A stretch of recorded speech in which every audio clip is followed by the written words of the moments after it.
Nā, i te whakapau wera etahi tamariki Māori i roto o Tāmaki Makaurau i te rānei, mei kore noa e tūpono ka uru atu rātou ki tētahi kura poewhana mananui. I reira hoki tētahi kai tākoro rongonui o te ao, e mātakitaki ake ana i te kō manawatanga ake o te pū manawa Māori. Nā wai i ki, ko te whutupōro tā tātou tākaro nui.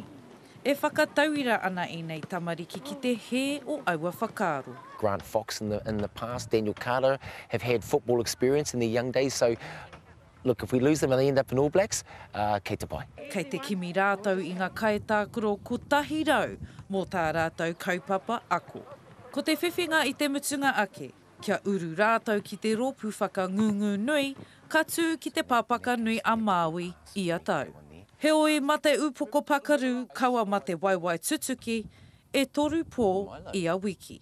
Your stab or your dink or your chip, it's a battle every day. Ko te whainga nui, Kia ora, Charlie! ko te whai i ngā tapuai o tēnei toa. E kia nei ko Charlie Cook, tētahi o ngā tuki whana poikiri o te ao.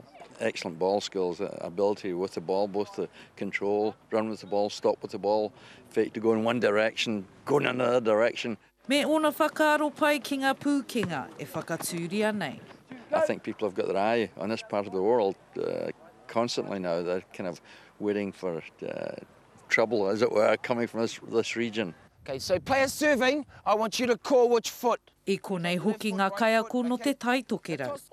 Kei te hiahia rātou ki te hari i tēnei kaupapa ki whāngarei. Just really to bring a different opportunity to our area, our rohe, and really create opportunities for our kids. Me te kupu whakamutunga, When I grow up, I want to be like Leo Rudolph. I want to be like Roy Fallon. a tōna wāpea, huawai mai ai. Aroha mane, te karere.